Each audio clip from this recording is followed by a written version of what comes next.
Episode 7, The Lions Clash. We begin today's episode with a title card reading, The Lions Clash, as well as an intense piece of percussion music. The camera flies through a chaotic and devastating scene. It is the city of Acre under relentless siege. Siege engines fire, arrows fill the air, and the walls show damage from catapults. The Crusades have laid siege to this coastal city for 10 weeks, but the Muslim leader Salah ad-Din has valiantly defended it. Now, exhausted and defeated, he prepares for the final assault. With his forces stretched thin, Salah ad-Din has issued orders to hold the line until nightfall, and when the moon rises, his men will vanish into the dark, hoping to escape the clutches of the Crusader army. Inside the Crusader camp, Richard the Lionheart scrubs blood from his hands, weary and annoyed by the persistent Muslim resistance. He has grown frustrated with his inability to break through the city walls. As his knights prepare for the final assault, he gazes up at the moon, sharing a moment of quiet contemplation with his brother, King John. Richard has had enough. He proclaims to his brother that he will attack regardless of whether his knights are ready. For what is the use of waiting? They've already been here for 10 weeks. Tonight, he says, Acre will fall. Meanwhile, back in Cairo, a wise Muslim judge named Al-Ayyubi has received reports of the siege and the coming battle. Aware that his master, Saladin, has sent all available troops to defend Acre, he knows that if the city falls, it could be disastrous. So while preparing for evening prayers, he writes a letter to Richard, hoping to persuade him to reconsider the attack. Richard leads his army through the darkness of night towards Acre. The ramparts are manned and the defenders are ready. Arrows fly, swords clash, and the fighting is fierce. But the Crusaders seem unstoppable. The gates are breached and the city is in chaos. Meanwhile, Saladin, having withdrawn his forces, watches from the distance, hoping that his men can regroup and make a stand. His worst fears are realized when Richard appears at the top of the city wall, announcing the city's capture. Saladin sighs, accepting the inevitable. Richard, victorious, calls for the execution of any Muslim soldiers caught within the city limits. But he does not expect compliance. He throws his helmet to the ground in disgust. How can a city that was supposedly undefended put up such a fight? As dawn breaks, Richard surveys the destruction and discovers to his horror that the Muslim garrison is nowhere to be found. The city is littered with corpses and captured arms, but there is no sign of life. Suddenly, a rider emerges from the trees carrying a message from Saladin. Richard reads the note and his face pales. It is a declaration of truce and a challenge for a parley.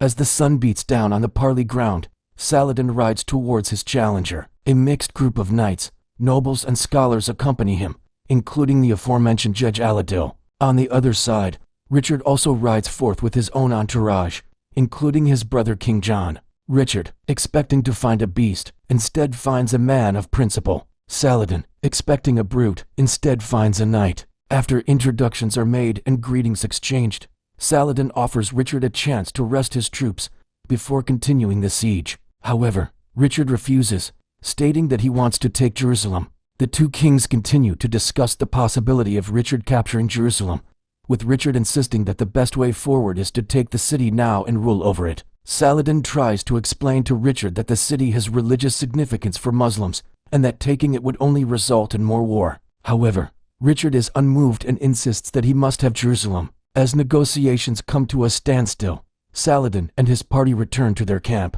The Muslim leader takes this opportunity to address his troops, reminding them that God has ordered him to help Christians in need. Therefore, he will treat Richard and his knights according to the rules of chivalry. Let us go and perform our ablutions, he says, so we can pray. Richard and his party arrive at a secluded area away from prying eyes and ears. He motions for his attendants to wait outside while he enters at 10 alone to speak with Saladin. Once inside, Richard sits opposite Saladin and asks him why he will not give up Jerusalem. Saladin responds that Jerusalem is holy to Muslims, just as it is to Christians, and that he cannot give it up because doing so would go against his religion. Richard demands that Saladin surrender the city so that bloodshed can be avoided, but Saladin refuses, saying that he will never abandon what is right. Richard, frustrated by Saladin's refusal, accuses him of lying and deceit, saying that he wants nothing but war. However, Saladin counters that he has tried everything to avoid war and that it is Richard who has chosen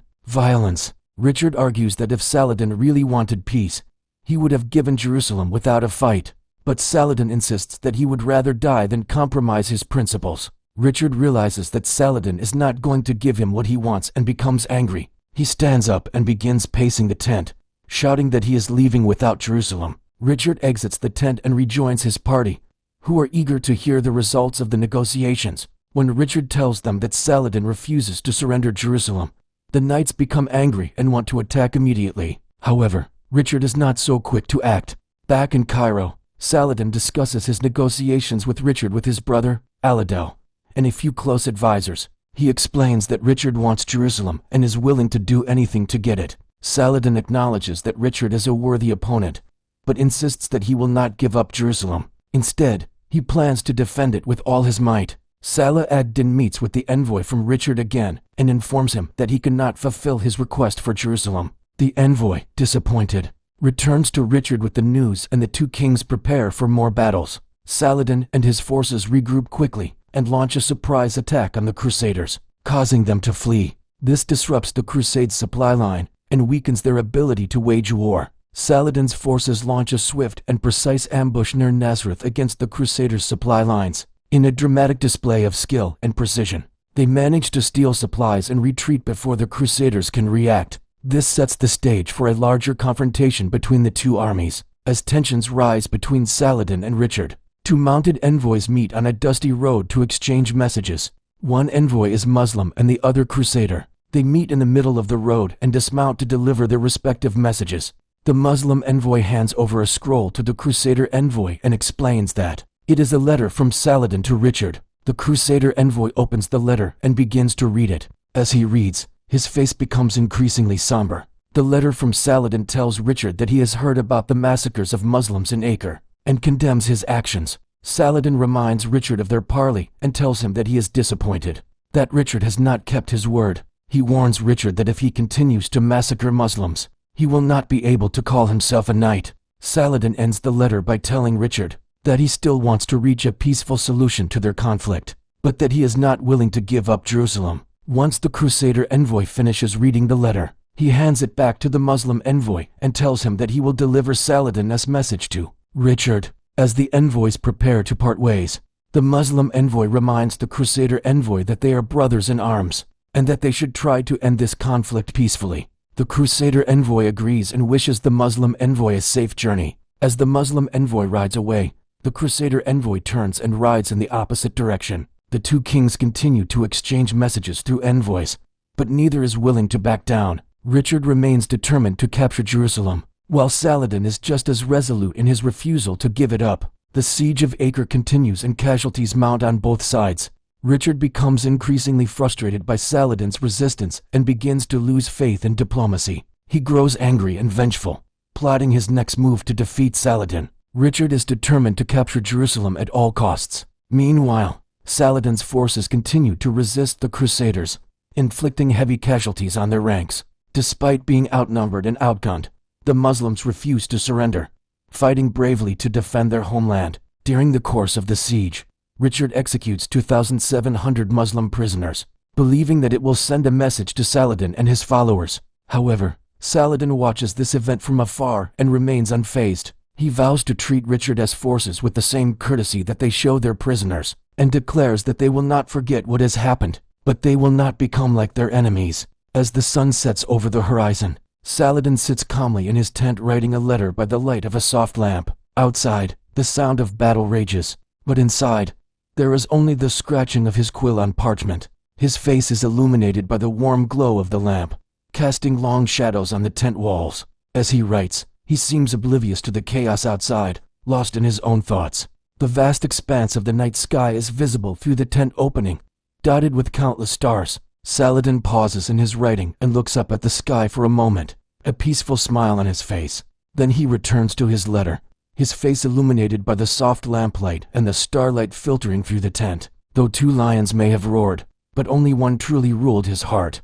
Saladin, by his honor and principles, remained king long after the crown faded, leaving an indelible mark on history. To be continued in Episode 8, Peace and Legacy. Thank you for watching. Subscribe to our channel to never miss an episode.